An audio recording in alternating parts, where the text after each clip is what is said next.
Lady Thalassia Montgomery had rehearsed the words a dozen times on her walk from the east staircase, and still they came out sharper than she intended. "I want a divorce, Edmund."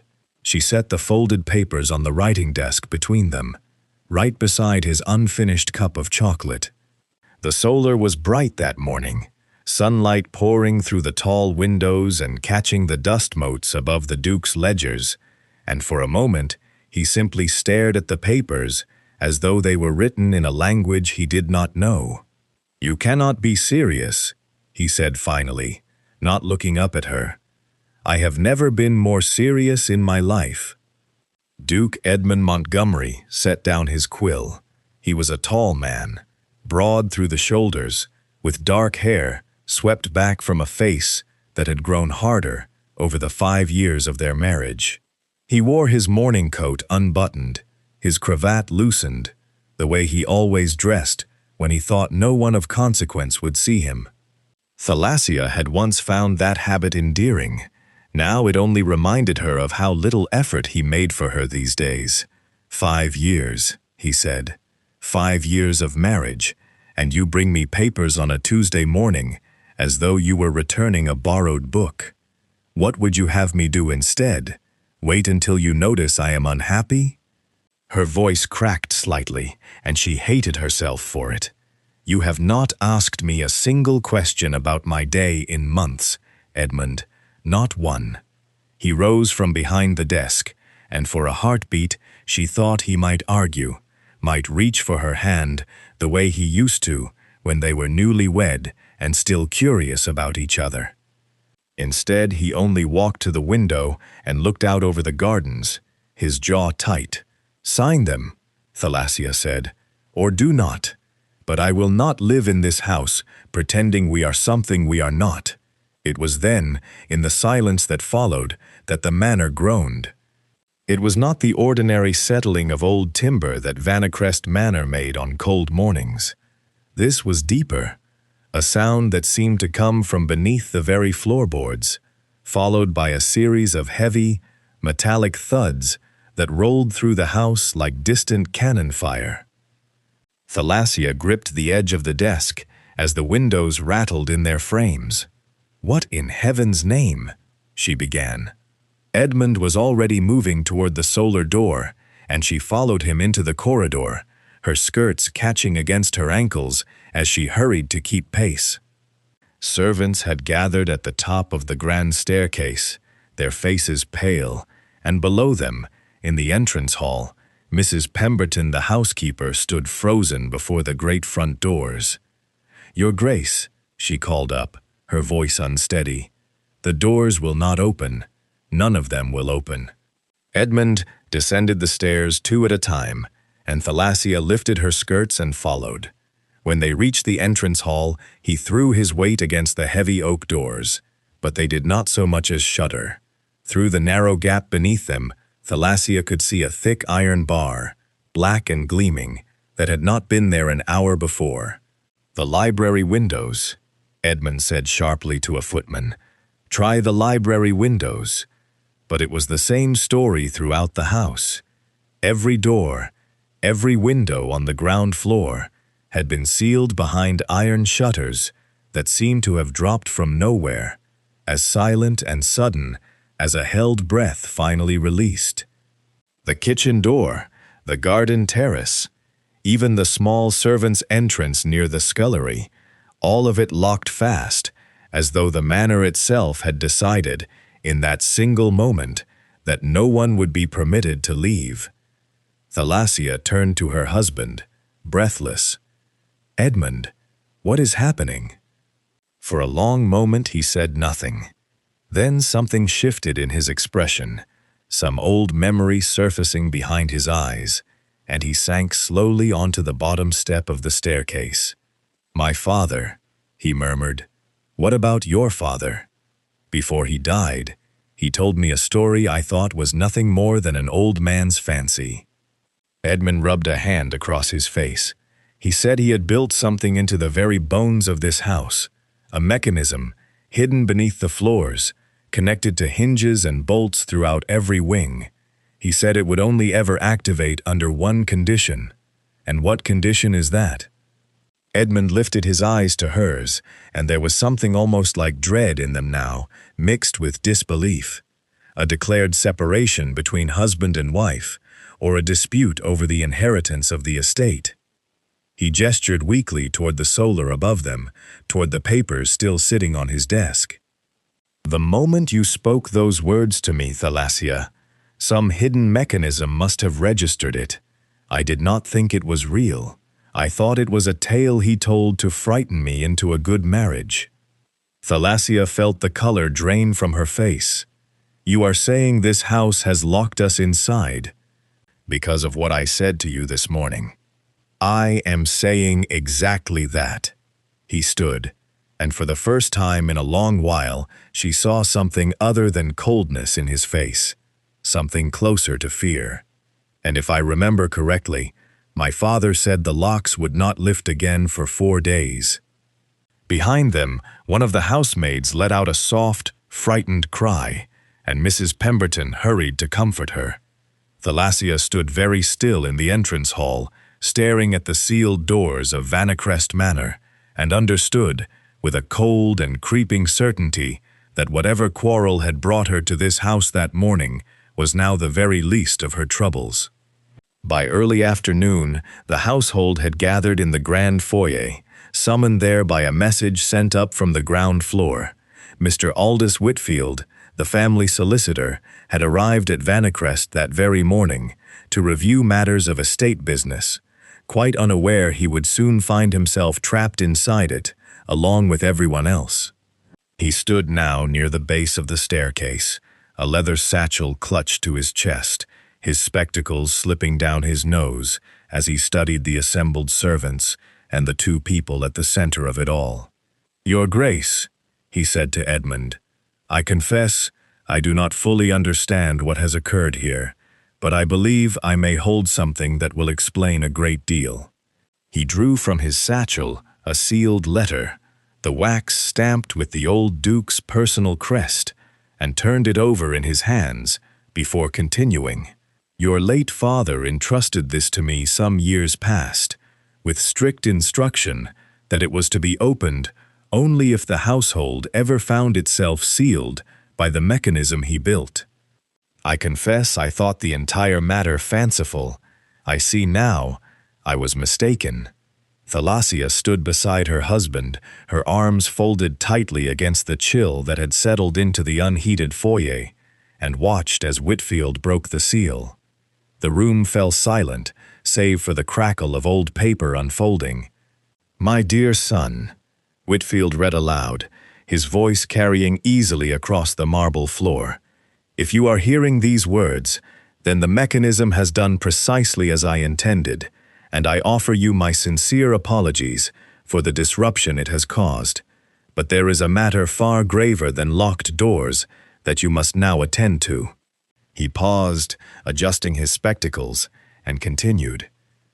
"The deed to Vanacrest Manor, the one presently kept in the estate strongbox, is not authentic. Some years ago, a distant relative of ours, embittered by matters of inheritance, arranged for a counterfeit deed to be placed in its stead. I discovered this deception too late to correct it through proper legal channels, and so I hid the true deed within these very walls, trusting that whoever needed to find it would do so when the need was greatest." A murmur rippled through the servants gathered near the staircase. Edmund's face had gone pale, and Thalassia felt her own heart quicken as Whitfield read on. "There is a man named Josiah Renwick, a lender of considerable means and considerably less scruple, who has long coveted this estate. He is aware of the counterfeit deed's existence, though not, I believe, of its falseness. Should the authentic deed not be recovered and presented within 4 days of the mechanism's activation, the estate's legal standing will fall into dispute, and Renwick will move swiftly to claim it through the courts, using the false deed as his instrument." Whitfield lowered the letter, his expression grave. "There is a final line, Your Grace. Shall I read it?" Edmund nodded once, his jaw set. "Find the true deed, and you shall find far more besides. I have faith in you, my son, more than you know." The silence that followed was thick enough to touch. Thalassia looked at her husband, searching his face for some sign of what he was thinking, but he had gone very still, staring at the letter as though it might yield further secrets if he studied it long enough. 4 days, Mrs. Pemberton said quietly, wringing her hands. "And the locks will not lift before then, Your Grace?" "Not according to what I was told," Edmund said. "Not by a single hour." Whitfield cleared his throat. "Then I would suggest, Your Grace, my lady, that time is a resource you cannot afford to squander. If this Renwick learns the mechanism has been triggered and word of these things does travel, he will be waiting at your gates the very moment they open. If you have no true deed to present him, he will have every legal grounding to seize this estate for himself." Thalassia felt the weight of the morning's quarrel shrink suddenly small against what now stood before them. Whatever bitterness had passed between herself and Edmund in the solar seemed a distant, almost foolish thing compared to the prospect of losing Vanacrest Manor entirely, of every servant in that foyer losing their positions, their homes, their livelihoods, because of a scheme laid decades before either of them had drawn breath. "Where would we even begin to look?" she asked, turning to Edmund. "This house has 40 rooms, if not more, cellars beneath cellars, attics no one has entered in a generation." "I do not know," Edmund admitted. He looked, for the first time that day, less like a duke and more like a man entirely out of his depth. "But my father would not have hidden something so precious without leaving some manner of trail. He was never a man for carelessness." Whitfield folded the letter carefully and offered it to Edmund. "I would begin, Your Grace, with whatever he left behind that speaks in his own voice, correspondence, journals." Anything bearing his hand. Edmund took the letter, turning it over once, before tucking it into his coat. He looked toward the east wing, where portraits of Montgomery ancestors lined the gallery walls, in dim, dusty rows, gathering shadows no one had disturbed in years. "The gallery," he said slowly.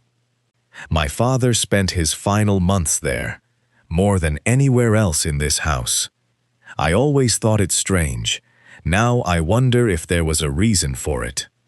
Thalassia followed his gaze down the long corridor, toward the closed gallery doors at its end, and felt something new stir beneath her earlier anger, something she could not yet name. Curiosity, perhaps. Or the faint, unfamiliar sense that she and her husband were, for the first time in longer than she cared to admit, about to face something together. "Then we begin there," she said, "before Renwick learns what has happened to this house." Edmund looked at her, and something passed between them, brief and wordless, before he turned toward the gallery and led the way. Candlelight did strange things to old portraits. Thalassia had noticed it before, on quieter evenings when she wandered the gallery alone, but tonight, with Edmund beside her, and a lantern held high in his hand, the painted Montgomery ancestors seemed almost to watch them as they passed, their eyes following in that unsettling way old paintings sometimes did. "We have looked at every frame twice," Edmund said, rubbing the back of his neck. "I do not know what we expect to find that a father would leave for a son in a room full of finished relations. Patience," Thalassia said, though she felt little enough of it herself. "Your father was not a foolish man. If he spent his final months here, it was not merely to keep company with his ancestors. They had been at it for hours already, working their way down the long gallery by lantern light, examining each gilded frame in turn. The portraits stretched back generations, stern-faced lords and their ladies in silks long out of fashion, and Thalasia's eyes ached from staring so closely at brushstrokes and varnish. Twice she had thought she'd found something, only to discover a crack in old paint or a trick of shadow. It was Edmund who noticed it first, though he nearly walked past it entirely. He had stopped before the portrait of his grandfather, a stern man in a powdered wig, and was about to move on when something in the frame's carved border caught the lantern light strangely. "Thalasia, come look at this." She crossed to him quickly, and together they studied the frame. Where she had expected only the usual decorative scrollwork of gilded wood, she saw instead a series of small carved symbols worked into the border, so subtle they might easily be mistaken for ordinary ornamentation. A crescent moon, a cluster of stars, 7 of them, arranged in an unfamiliar pattern, a sun with rays cut sharp and precise. "Astronomical marks," Thalasia murmured, tracing one with a careful finger. "I have seen symbols like these before, in my father's old navigation charts. He kept several from his years at sea." "My father never sailed a day in his life," Edmund said, frowning. "Why would he carve star charts into a portrait frame?" Thalasia moved to the next portrait, his great aunt in blue silk, and searched the frame's border with new purpose. There, too, she found symbols, different from the first, but similarly deliberate. A different arrangement of stars, a crescent moon turned the opposite way. "Edmund, bring the lantern here." They moved from portrait to portrait after that, more quickly now, cataloging each symbol they found. Not every frame bore them, only a select few, scattered seemingly at random throughout the gallery, but as Thalasia sketched them into the back pages of her pocket notebook, a pattern began, faintly, to emerge. "They are not random at all," she said finally, stepping back to survey the gallery as a whole. "Look at their positions on the wall. If I am not mistaken, these symbols correspond to actual locations." "Locations of what?" "Of the house itself." She turned to him, her pulse quickening with the discovery. "Edmund, do you have a floor plan of Vanacrest? An old survey, perhaps, from when the estate was first built?" He thought a moment, then nodded slowly. "There is one in the study, I believe. My father kept it framed above his desk for as long as I can remember." They hurried from the gallery, lantern light bobbing along the corridor walls, and found the old survey exactly where Edmund had remembered it, dusty behind its glass, but still legible. Thalasia laid her notebook beside it on the desk and began comparing her sketched symbols against the layout of the house. "Here," she said, pointing, "the portrait of your grandfather, with the crescent moon and 7 stars. Its position in the gallery corresponds almost exactly to the location of the old clock tower on this survey, if I am reading the proportions correctly." Edmund leaned closer, studying the faded ink lines. "And the sun symbol, from the portrait near the gallery entrance? That one falls closer to the chapel, I believe. Though the lines here are difficult to make out, with such poor light." For a long moment, neither of them spoke. Both bent over the old survey, close enough that Thalasia could feel the warmth of him beside her, close enough to notice the tired lines at the corners of his eyes that she had not permitted herself to see in months. It was strange, she thought, how quickly the day's quarrel had folded itself away beneath the weight of everything since. She was still angry with him, she still meant every word she had spoken that morning. And yet here they were, shoulder to shoulder, over a candle-lit desk, working toward something neither of them could yet fully name. "If your theory holds," Edmund said slowly, "then each symbol marks a location somewhere in this house, perhaps hiding a clue, perhaps hiding nothing at all.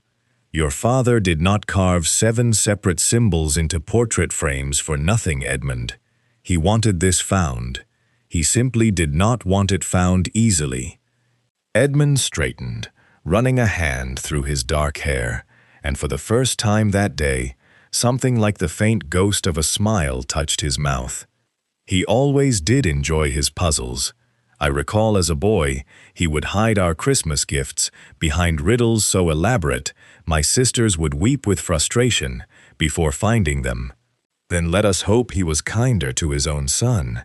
I would not wager on it. Thalassia found herself, despite everything, almost smiling in return. She gathered her notebook and looked back toward the survey, toward the scattered symbols, now marked in her own hurried hand, across the old paper. "The library," she said.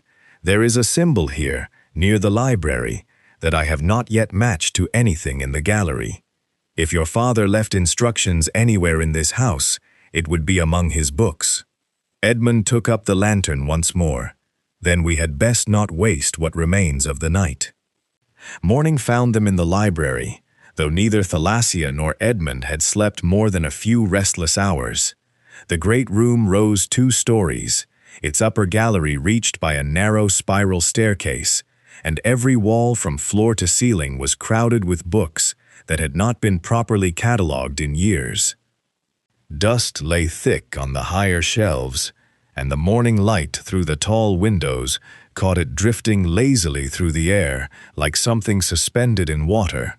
"If there is a symbol marking this room," Edmund said, surveying the shelves with a kind of weary dismay, "my father gave us no indication of which of several thousand books might matter." "He would not have hidden it so carelessly that any book might serve," Thalassia said. She had brought her notebook with her, the sketched symbols still fresh in her mind. "Think, Edmund. Was there a particular subject your father favored? Something he returned to again and again?" Edmund considered this, pacing slowly along the lower shelves. He was fond of old maps, navigation, mostly, though as I said, he never sailed himself. My grandfather had been in the merchant service, I believe, and left behind a great many charts and journals that my father treasured. Then we begin with those. It took the better part of an hour to locate the correct section, tucked into a corner near the library's eastern window, where a modest collection of leather-bound journals and rolled charts sat gathering dust upon a low shelf. Thalassia knelt before them, running her fingers along cracked spines until one caught her attention, a journal slightly newer than the rest, its leather less faded, as though it had been handled more recently than its neighbors. "Edmund, this one." He crouched beside her as she opened it carefully.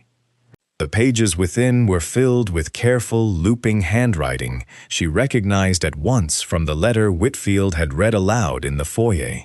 Charts of stars filled several pages, along with notes on tides and currents that meant little to her. But toward the middle of the journal, tucked between 2 pages of navigational calculations, she found something else entirely. A riddle, written in verse, in the old Duke's own hand, where sun and moon do never meet, beneath the second gable's feet, a keeper waits who guards the door, but seek him not upon this floor. Count the stairs from morning light to where the raven takes its flight. "A riddle," Edmund murmured, reading over her shoulder. Of course, he could not simply write instructions plainly. "Sun and moon," Thalassia said, tapping the page thoughtfully. "The portraits, the clock tower, and the chapel perhaps, if my reading of the survey was correct, and a keeper who guards a door, but not upon this floor. The cellars," Edmund said suddenly. "There are old wine vaults beneath this very wing. My father used to call the vault-keeper's chamber the Raven's Roost, on account of an old iron weather vane above the cellar stairs shaped like a bird." Thalassia felt a surge of hope. "Then we must go down and count the stairs, exactly as the riddle instructs." But when they rose to seek the cellar entrance, they found the library's card catalogue, kept in a tall cabinet near the eastern window, in complete disarray. Drawers hung half open, index cards scattered and misfiled, entire sections seemingly rearranged overnight. Edmund's expression darkened as he surveyed the mess. This was not so when we left it last night. A voice spoke from the gallery stairs above them. "Forgive me, Your Grace. I attempted to reorganize the older records myself, thinking it might speed your search. I fear I have made rather a muddle of it." It was Mr. Halloway, the head steward, descending the spiral staircase with an apologetic bow. He was a narrow, precise man, always dressed impeccably despite the household's confinement, and Thalassia had never much cared for the coolness in his eyes, though she had never before had cause to suspect him of anything worse than aloofness. "You reorganized the catalogue," Edmund repeated slowly, "in the middle of the night, without instruction. I thought only to be of service, Your Grace, given the urgency of your search." Thalassia said nothing, but something in Halloway's manner struck her as false, a smoothness that did not quite match the anxious flicker of his eyes toward the cellar door behind them. She said nothing of her suspicion aloud, not yet, but she resolved to watch him more closely. "The cellar stairs," Edmund said, dismissing Halloway with a curt nod. "We have no more time to waste on catalogues that may or may not matter now." They found the cellar entrance near the library's rear passage, a heavy oak door leading down into cold stone darkness. Edmund took up a lantern and led the way, Thalassia close behind him, her skirts gathered in one hand as she navigated the uneven steps. "Count the stairs," she reminded him, "from morning light to the raven's roost." Edmund counted aloud as they descended, his voice echoing strangely off the stone walls. 31 steps in total, and at the bottom, exactly as he had described, an old iron weather vane, shaped like a raven, hung above a second door, rusted nearly shut with disuse. "This is it," Edmund said, his breath visible in the cold cellar air. "The raven's roost." But when he pushed against the door, it would not budge, sealed fast by rust and years of neglect, and somewhere behind them, deeper in the vaults, Thalassia thought she heard the faint, deliberate scrape of a footstep that did not belong to either of them. "Edmund," she whispered, "we are not alone down here." Edmund raised the lantern higher, its light throwing long shadows across the rows of wine racks that lined the vault walls. For a long moment, there was only silence, the drip of water somewhere in the darkness beyond, and Thalassia's own heartbeat loud in her ears. "Show yourself," Edmund called, his voice carrying an authority Thalassia had not heard from him in years. "I know someone is down here." A shape moved between two wine racks, and a moment later, Halloway stepped into the lantern's glow, his composure slipping for the first time since Thalassia had known him. He held a small brass key in one gloved hand, and behind him she could just make out the shape of an old iron-bound chest, half hidden beneath a moth-eaten cloth. "Halloway," Edmund said slowly, "you followed us down here. Your Grace, I can explain. Can you?" Edmund's voice was flat, dangerous in a way Thalassia had rarely heard from her husband. "You reorganized the catalogue last night to delay us. You have been down here searching these vaults, alone, without my knowledge or permission. I think it is well past time you explained yourself." Halloway's shoulders sagged, and the smooth mask he had worn since the crisis began finally cracked. "It was Mr. Renwick, Your Grace. He came to me some months past, after your father's passing, offering a considerable sum if I would report anything unusual within the household. I did not know then what he intended. I swear to you, I did not know of any hidden deed, not until the locks fell and I understood what manner of trouble had truly come to this house." "And so you thought to find it first," Thalassia said quietly, "and sell it to the very man seeking to steal this estate out from under us." Holloway would not meet her eyes. "I have a sister, my lady, and no husband to provide for them. Renwick's money would have seen them settled for years. I am not proud of what I have done, but I did not act from malice. Only desperation." Edmund studied him for a long moment, and Thalassia watched something complicated move behind her husband's eyes. Anger, certainly, but something gentler beneath it too. Some flicker of understanding for a man cornered by circumstance rather than cruelty. "You will surrender that key," Edmund said finally, "and return to your quarters, where you will remain until this matter is settled. I will not have you dismissed without character, Holloway, given the years of otherwise faithful service you have given this house.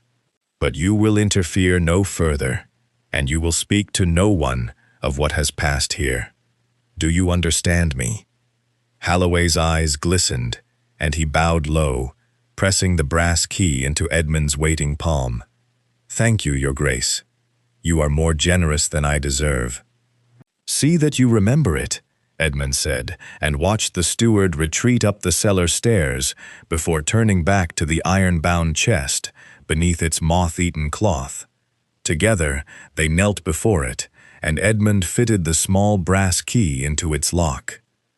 It turned with a rusty groan, and the lid creaked open to reveal not the deed they had hoped for, but a bundle of letters, tied with faded ribbon, each addressed in the old Duke's familiar hand.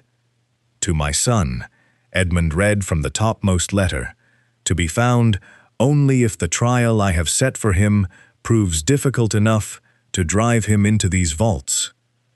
He broke the seal with trembling fingers, and Thalassia leaned close to read over his shoulder as he unfolded the pages within. "My dear Edmund," the letter began, "if you are reading this, then you have already discovered more of my design than I dared hope you would find so quickly. I owe you an honest confession, one I could never bring myself to speak aloud while I lived. The threat of Renwick and the false deed is real enough, and you must not doubt the danger it poses to this estate. But I confess I saw in it an opportunity as well as a peril. I watched you and Thalassia grow distant these past years, each of you retreating further into silence, and it grieved me more than any legal dispute ever could. I built this mechanism into Vanacrest long ago, in my own youth, never imagining I would one day use it to save my own son's marriage, rather than merely his inheritance. I could not force you to speak to your wife, Edmund, but I could, perhaps, force you to need each other again, if only for a handful of days. Forgive an old man his interference. I wanted, more than anything, to see you both happy before I left this world, and I feared I would run out of time to see it done any other way." Thalassia felt her throat tighten as Edmund's voice faltered over the final lines. She had not expected this, not the counterfeit deed, nor the predatory lender, nor any of it.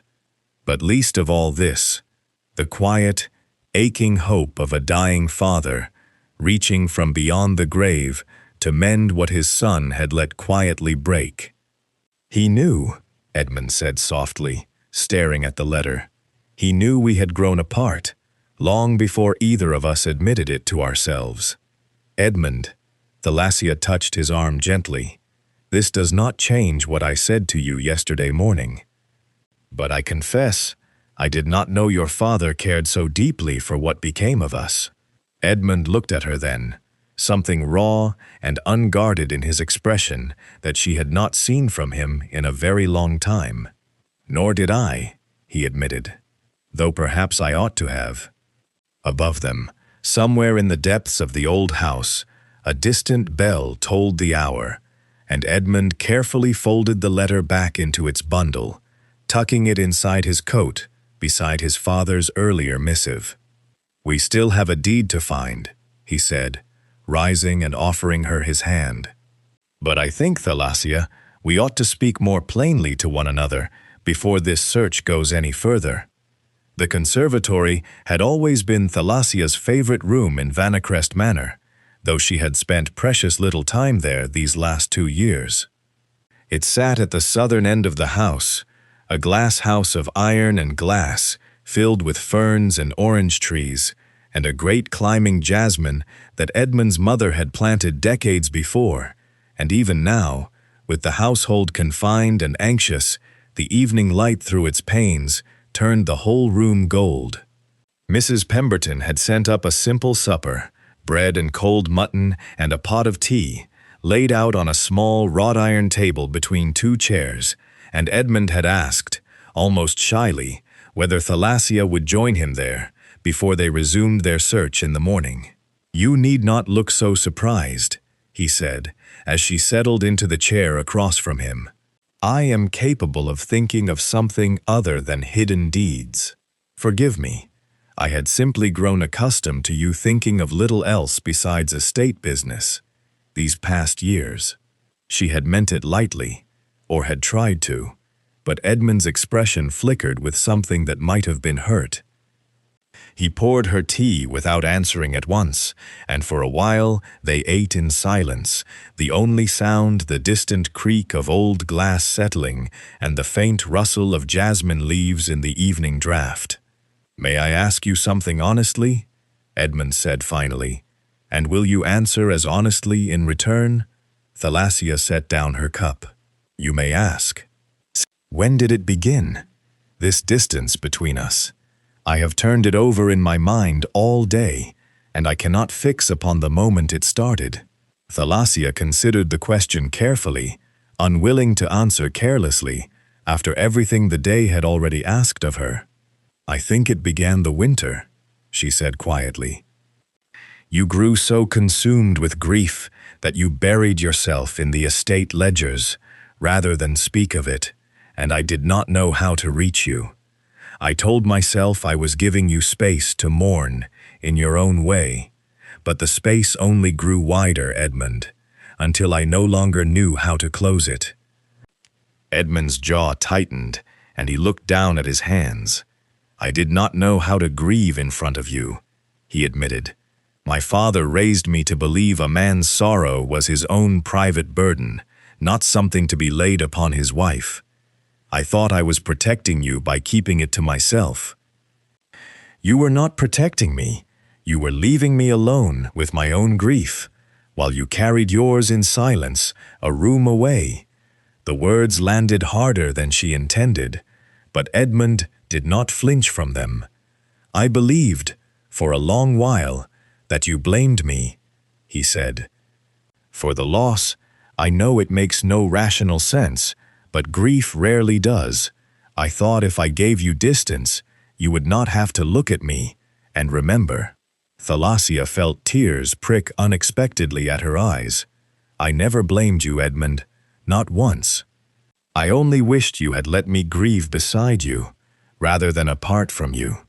They sat with that for a long moment, the golden evening light slowly deepening into the blue of dusk beyond the glass, and Thalassia found herself studying her husband's face as though seeing it freshly after a very long absence.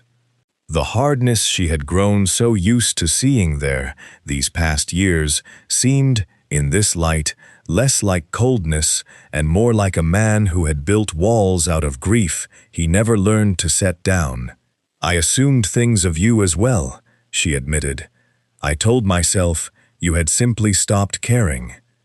That the man I married had been replaced by someone who cared only for ledgers and inheritance and the good opinion of his peers. I do not think that was ever entirely true, was it?" "No," Edmund said softly. "It was never true. I have thought of little but you these past 2 years, Thalassia, even when my silence must have suggested otherwise. I simply did not know how to say so without unraveling entirely." She reached across the small table then, an instinct she had not permitted herself in longer than she cared to admit, and Edmund took her hand in both of his, holding it as though it were something fragile he feared to lose. "I still meant what I said in the solar," she said, though gently now. "I was unhappy, Edmund, truly unhappy. That has not changed, simply because we sat together in a cellar and read your father's letters. I know, he said. I would not ask you to pretend otherwise. But I would ask you to let me try, properly this time, to be the husband I ought to have been these past years, not because a mechanism has trapped us here together, but because I have spent this day remembering what it felt like to speak with you honestly, and I find I do not wish to lose it again.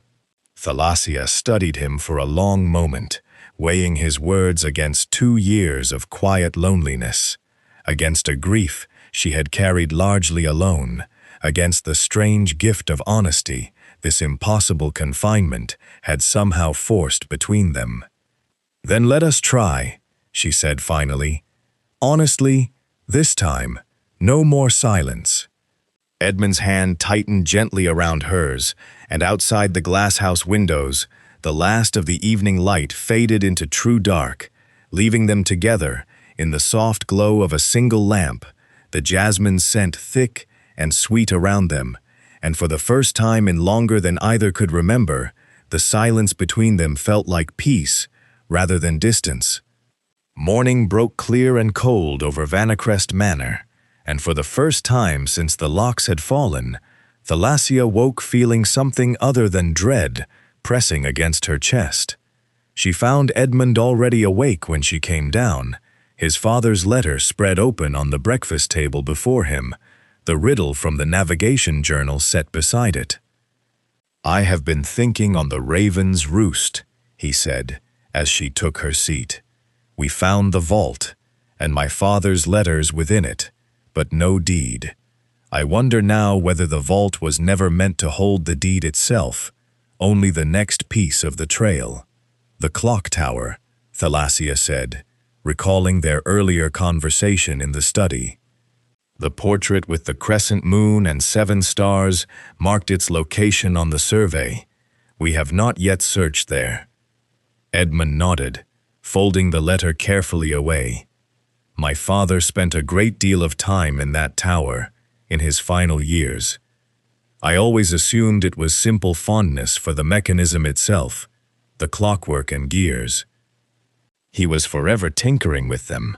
I begin to wonder now if his fondness had other purposes. They finished breakfast quickly and made their way up through the house, past the long gallery where the portraits still watched from their gilded frames, and up a narrow winding stair that led at last to the clock tower itself. The room at its top was small and round, dominated entirely by the great mechanism that drove the manor's clock.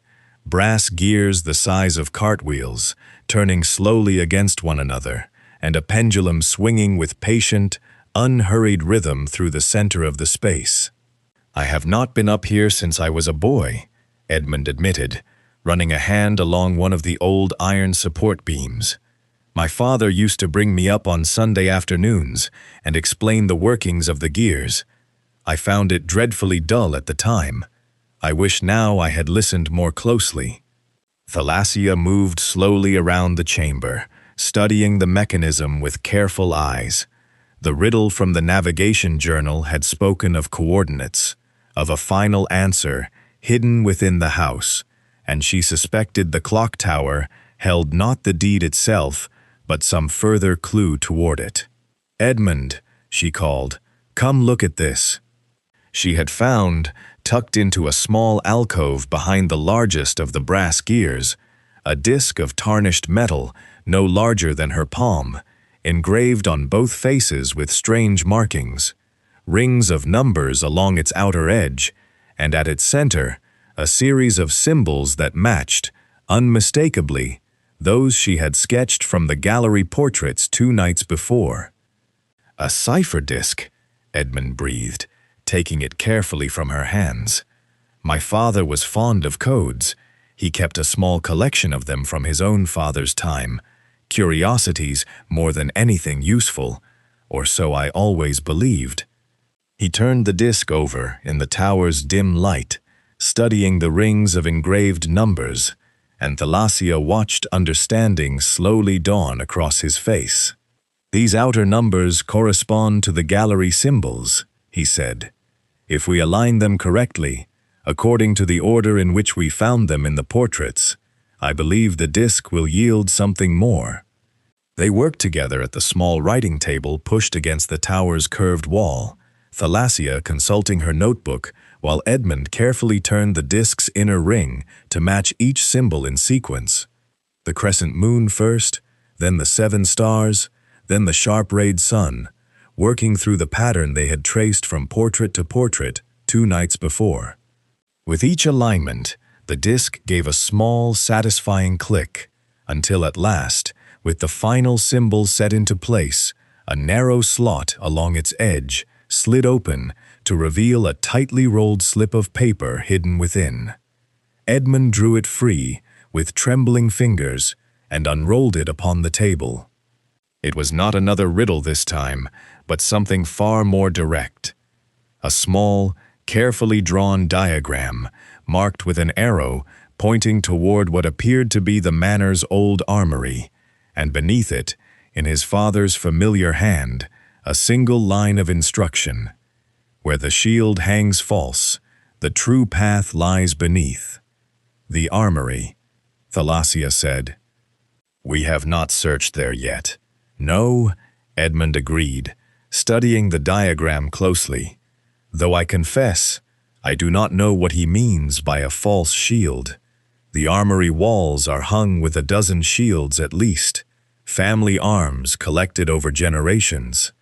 Then we shall have to examine each one carefully," Thalassia said, "until we find whichever among them does not belong." Edmund rolled the diagram and tucked it safely into his coat alongside his father's letters, and as they made their way back down the winding tower stair, Thalassia found herself glancing at her husband with something that had not been present between them in a very long while. Not merely companionship in crisis, but something warmer, something that felt dangerously close to the affection she had once carried for him so easily, before grief and silence had worn it thin. "2 days remain," Edmund said quietly, as they reached the gallery once more. "If we cannot find the deed by tomorrow night, Renwick will be waiting at these gates the moment the locks lift, and no letter from my father, however heartfelt, will save this estate from him." "Then we had best not linger," Thalassia said, though she found, to her own surprise, that some part of her did not wish these strange, confined days to end quite so quickly after all. The armory occupied a long, narrow chamber in the west wing, a room Thalassia had rarely visited in all her years at Vanacrest, save for the occasional afternoon spent dusting curiosities with the housekeeper when guests were expected. Now, with the diagram from the clock tower spread upon an old weapons chest between them, she and Edmund stood before a wall hung thick with shields, a dozen at least, bearing the arms of Montgomery ancestors and allied families going back generations. "Where the shield hangs false," Edmund murmured, reading his father's words again, as though repetition might yield fresh meaning. "I do not see how any of these could be called false. They have hung here since before I was born." Thalassia walked slowly along the wall, studying each shield in turn. Most were battered iron, dulled with age, bearing painted crests, faded nearly past recognition. But near the center of the display, one shield caught her eye, a smaller piece, carved entirely of wood rather than iron, its surface painted with the Montgomery crest, but its craftsmanship somehow finer, more deliberate than its neighbors. "Edmund, this one is wood, not iron, like the rest." He crossed to stand beside her, frowning at the shield. "I had never noticed. It is easy enough to overlook among so many others." Thalassia reached up and touched its surface carefully. It was lighter than she expected, and when she pressed against its lower edge, it shifted very slightly beneath her fingers, as though loose upon whatever mounted it to the wall. "It moves," she said. "Edmund, help me lift it away."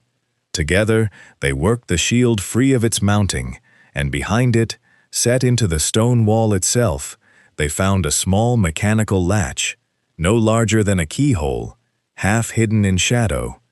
Edmund produced the brass cipher disc from his coat, turning it thoughtfully in his hand. Do you think it fits? There is only one way to discover it. Edmund pressed the disc carefully against the latch, and after a moment of careful adjustment, felt something within it catch and turn. A low, grinding sound followed, stone shifting against stone, and a section of the armory wall swung slowly inward to reveal a narrow stairwell descending into darkness, cold air rising up to meet them, carrying with it the faint, mineral scent of old earth. I did not know this existed, Edmund said, staring into the darkness with something between wonder and unease. In all my years in this house, I never once suspected a passage hidden behind the armory wall. Your father built a great many things into these walls that no one suspected, Thalassia said.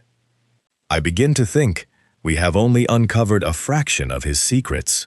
Edmund took up a lantern from the armory shelf and lit it carefully, and together they descended the narrow stairwell, the stone steps worn smooth by some long-forgotten hand, spiraling down further than Thalassia had expected. The air grew colder with each step, and the walls narrowed until she could nearly touch both sides at once, and still the stairwell continued downward, past what she judged must surely be the level of the cellars they had already searched. "Where does this lead?" she asked, her voice echoing strangely in the confined space. I could not say. Though given the direction we have traveled, I suspect we are drawing near the old chapel. It sits at the furthest edge of the west wing, if I recall the estate's original layout correctly. The stairwell ended at last before a small wooden door, banded with iron and marked with a carving of the same crescent moon they had found in the gallery portrait days before. Edmund tested the door and found it unlocked, swinging open with a groan of hinges long unused, and beyond it, Thalassia could see the flicker of their lantern light catching upon rows of ancient stone pews, and beyond those, a modest altar draped in dust and cobweb. "The chapel crypt," Edmund said softly, stepping through. I had forgotten this passage even existed, connecting the armory to the old chapel below. I do not think my father intended for anyone to find it easily. Thalassia followed him into the chamber, holding her skirts clear of the dust that lay thick upon the stone floor. The chapel had clearly not been used in generations, its windows long ago bricked over, its only light now coming from their single lantern, and yet there was something solemn and untouched about the space that made her lower her voice instinctively, as though speaking too loudly might disturb whatever rested there. "Edmund, look." She pointed toward the chapel's far end, where a marble sarcophagus sat beneath the ruined altar, bearing upon its lid the carved Montgomery crest, weathered nearly smooth by time. "I believe we have found what your father meant us to find." Edmund crossed to the sarcophagus slowly, running his fingers over the worn carving, and Thalassia saw his throat work as he swallowed hard. "My grandfather is buried here," he said quietly, "and his father before him. I did not know this crypt still existed beneath the house. I thought it lost generations ago, sealed and forgotten. Then let us hope it has not forgotten the secret it was meant to keep," Thalassia said gently, coming to stand beside him. "The night grows late, Edmund, and tomorrow is our final day before the locks lift. Whatever answer lies here, I think we must find it before the dawn." The lantern light flickered against the stone walls of the crypt as Edmund knelt before the sarcophagus, studying the carved crest upon its lid with a care that bordered on reverence. Thalassia knelt beside him, the cipher disc cradled carefully in her palms, turning it slowly to catch what little light reached them in that hollow, forgotten place. "There," Edmund said, pointing to a small circular indentation near the base of the crest, worn smooth by time, but unmistakably deliberate in its shape. It matches the disc almost exactly. Thalassia fitted the brass disc carefully into the indentation, and for a moment, nothing happened at all, the crypt silent, save for the faint drip of water somewhere in the darkness beyond their lantern's reach. Then, slowly, she felt the disc begin to turn beneath her fingers, not of its own accord, but responding to some mechanism hidden within the stone itself, as though it recognized its rightful place at last. "Turn it toward the moon symbol," Edmund said, watching closely. As we did in the tower, she turned the disc carefully, aligning its markings one by one, and with each small click, Thalassia felt her heart beat faster, half from cold and half from something closer to hope than she had allowed herself to feel in days. When the final symbol locked into place, a deep grinding sound rolled through the crypt, stone shifting against stone, somewhere beneath the sarcophagus itself, and a narrow compartment slid open along its base, previously invisible, revealing a small iron box nestled within. "Edmund," Thalassia's voice came out barely above a whisper, "I believe we have found it." He lifted the box carefully, his hands not quite steady, and set it upon the dusty chapel floor between them. It was locked, but the same small brass key that had opened the vault chest 2 days before fit easily into its mechanism, and when Edmund turned it, the lid opened without resistance to reveal a single rolled parchment, sealed with wax, bearing the true Montgomery crest, unmarked by any of the forgeries that had plagued the false deed above. "It is real," Edmund breathed, unrolling the parchment with painstaking care beneath the lantern's glow. "Thalassia, look, the original survey lines, the witness signatures, the seal of the Crown Court from the year the estate was first granted. This is no counterfeit." Thalassia leaned close, reading over his shoulder, and felt tears prick unexpectedly at her eyes as the weight of 3 days' searching finally settled into something solid and real in her husband's hands. "We have done it," she said softly. "Edmund, we have actually done it."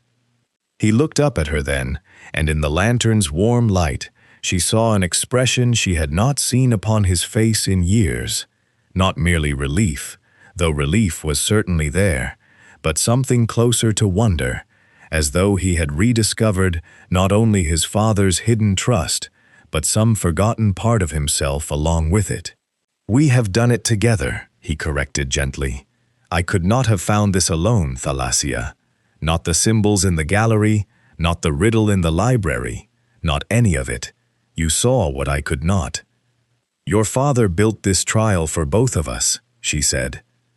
"I begin to think he knew precisely what he was doing, setting a puzzle neither of us could solve without the other." Edmund carefully rolled the deed once more and returned it to its iron box, tucking it securely beneath his arm as he rose and offered her his free hand to help her to her feet. The crypt felt less oppressive now, Thalassia thought, less like a tomb and more like a chamber that had simply been waiting, patiently, for its secret to finally be needed. "Whitfield will need to examine this properly," Edmund said, "and prepare whatever documents are required to present it against Renwick's claim. But I do not think there can be any doubt now. This is the true deed of Vanacrest Manor." "Then Renwick's scheme is finished," Thalassia said, though something in her voice carried more weariness than triumph. 3 days, Edmund. 3 days we have spent chasing riddles through this house, and I confess I hardly know what to feel now that the search is over." Edmund studied her carefully in the lantern light, and after a moment, he set the iron box down upon the nearest stone pew, freeing both his hands to take hers instead. "I know what I feel," he said quietly. Whatever else these 3 days have cost us in sleep and worry, I would not trade the conversations we have had within them. I had forgotten how it felt to speak with you, as we once did, Thalassia, before grief taught us both to keep our silence. Nor would I trade them, she admitted, surprising herself with the honesty of it. Though I do not yet know what becomes of us, Edmund, once these locks lift and the ordinary world returns to us. Perhaps, Edmund said softly, we need not decide that tonight. Perhaps it is enough, for now, to have found what your father hid, and to have found something of ourselves along the way. Above them, faint and distant, the Manor's great clock began to toll the hour, its chime echoing down through stone and passage to reach even this forgotten chapel far beneath the house. Thalassia counted the tolls silently, and when they ceased, she looked to Edmund with something like quiet resolve settling over her exhaustion. Come, she said, let us carry this news to Whitfield before another moment passes. There will be time enough tomorrow to decide what else these 3 days have changed between us. Edmund gathered the iron box carefully beneath his arm, and together they climbed back toward the armory and the waking house above, the deed to Vanacrest Manor, safe at last within their keeping, and whatever remained unspoken between them, following close behind, patient, in the dark. Whitfield had spent what remained of the night poring over the recovered deed by candlelight, comparing its seal and signatures against the counterfeit still locked in the estate strongbox, and by the time the first gray light of the fourth morning touched the parlor windows, he had declared himself entirely satisfied.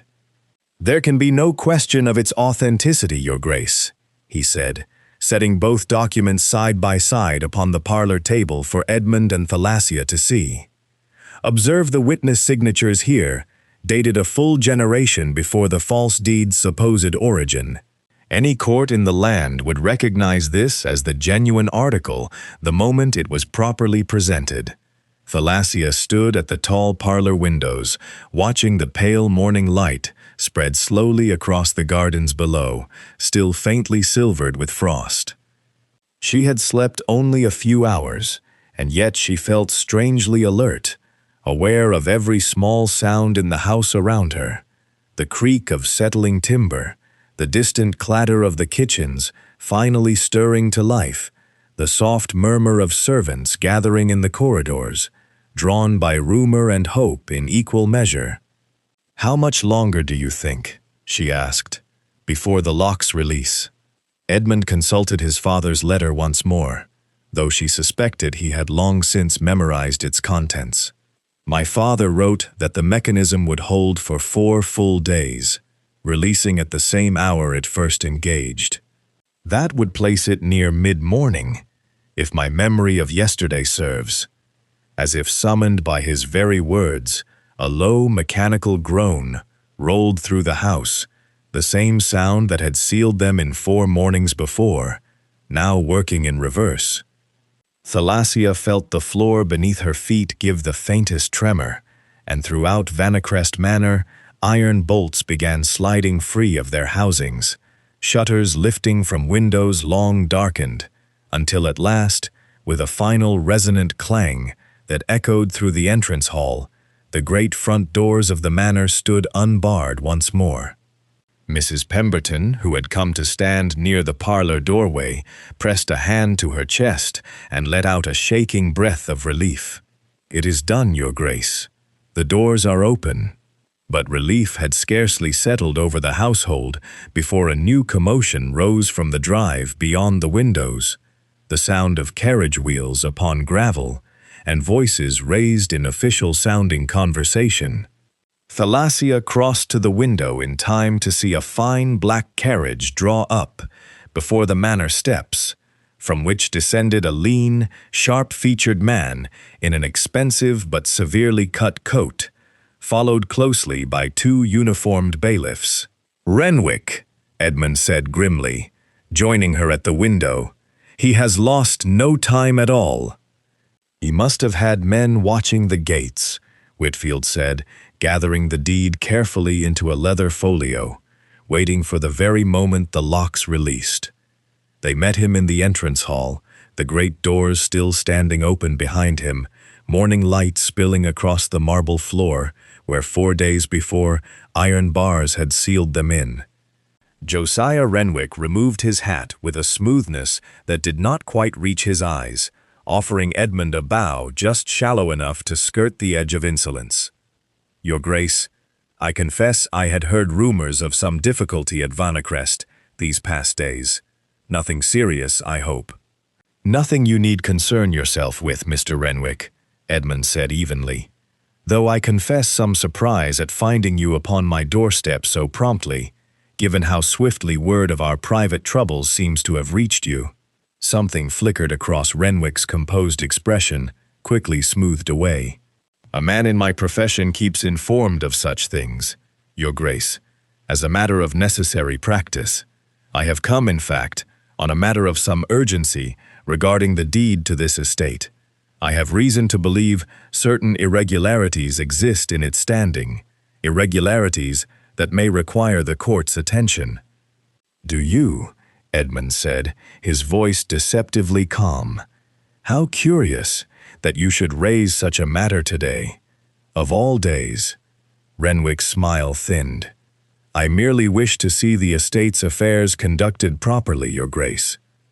If you would be so good as to produce the current deed for my examination, along with your solicitor's confirmation of its standing, I am certain we can resolve any confusion swiftly." Whitfield stepped forward then, opening his leather folio with unhurried precision. "As it happens, Mr. Renwick, I have both documents here before me. The deed presently kept in this estate's strongbox, which I believe you have long known to be counterfeit, and the true, original deed of Vanacrest Manor, only recently recovered, bearing witnessed signatures and crown seal dating a full generation earlier than the forgery you have been counting upon." Renwick's face went very still. "That is a serious accusation, sir. It is a serious matter," Whitfield agreed pleasantly, "which is precisely why I have already dispatched word to the Crown Court, along with a full account of the forgery's origins and the individual believed responsible for placing it. I expect the matter will be resolved swiftly and entirely to His Grace's satisfaction." For a long moment, Renwick said nothing at all, his eyes moving from Whitfield's folio to Edmund's calm, unwavering expression, and finally to Thalassia, standing steady at her husband's side. Whatever calculation passed behind his eyes, he seemed to recognize, at last, that the scheme he had waited years to complete had unraveled entirely in the span of 4 locked days.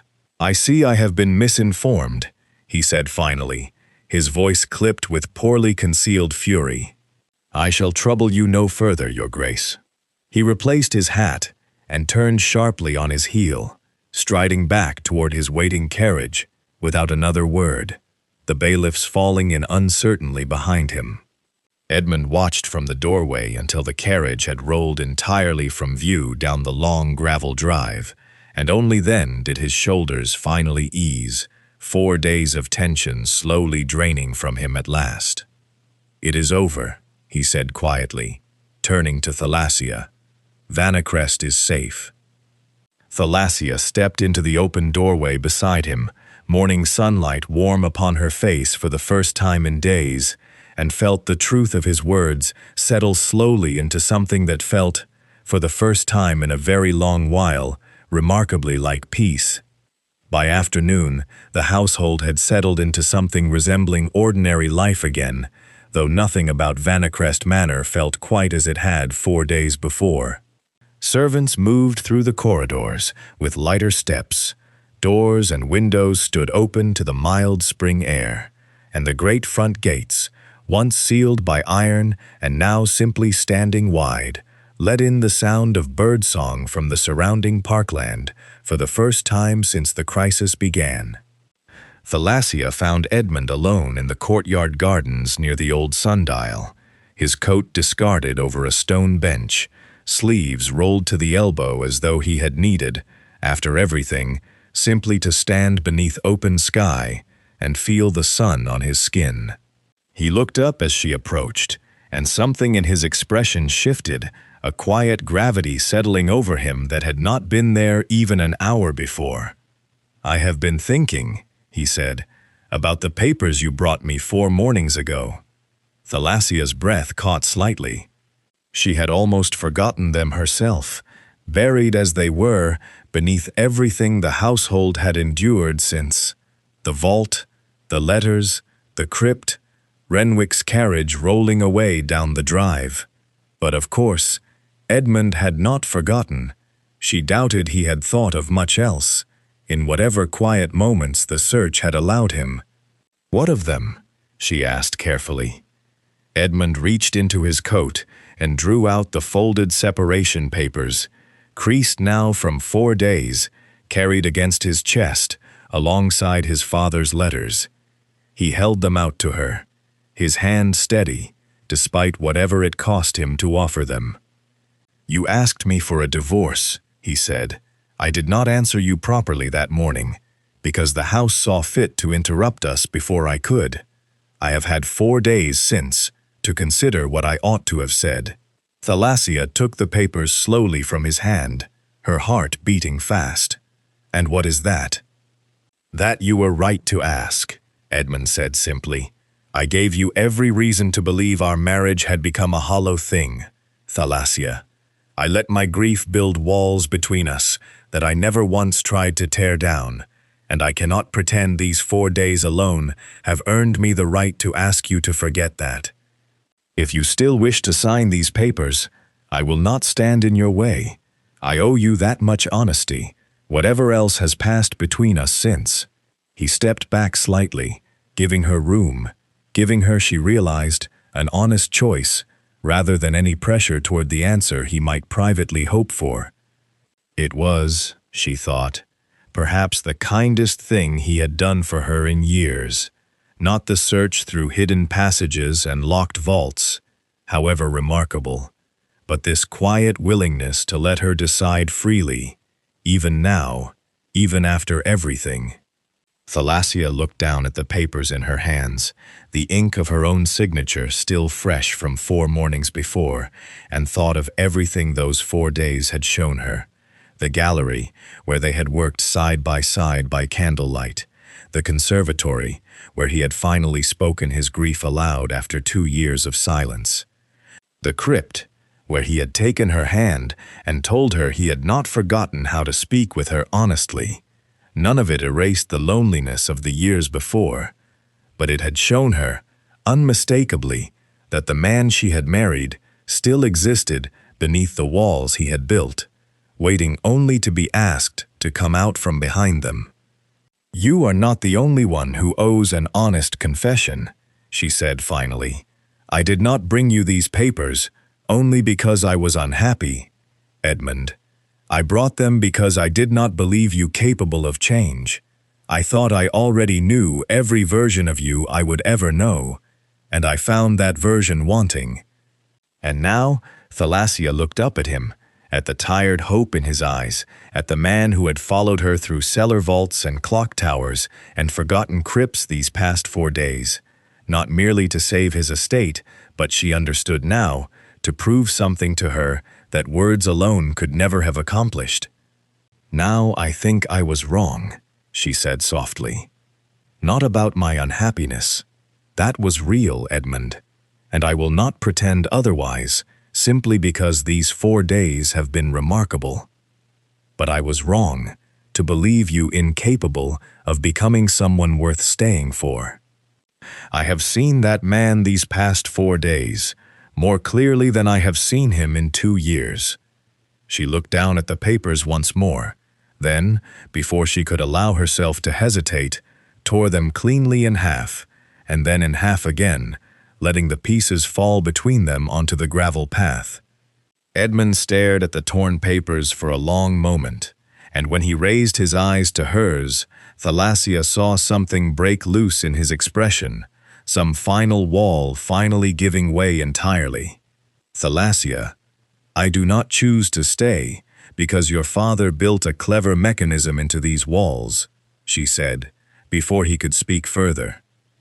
I choose to stay because these 4 days reminded me of the man I fell in love with, and because I believe, if we are honest with each other from this day forward, we might yet become something better than we were before any of this began. Edmund crossed the small distance between them and took her hands in his, the torn papers scattered forgotten at their feet. I promise you honesty, he said. No more silence, Thalassia. Whatever grief or trouble comes, I will not carry it alone again, and I will not let you carry yours alone either. Nor I mine, she said, and found, to her own quiet astonishment, that she meant it entirely. Above them the old sundial cast its long afternoon shadow across the courtyard, marking the hour in the same patient way it had marked countless hours before, through generations of Montgomerys who had loved and grieved and quarreled within these walls long before either of them had been born. The gates of Vanacrest Manor stood open now, to the mild spring air, the estate secured, the counterfeit scheme unraveled, and standing together in the sunlit courtyard, Edmund and Thalassia Montgomery began, at last, the slow and honest work of rebuilding what 4 locked days had shown them was worth saving after all.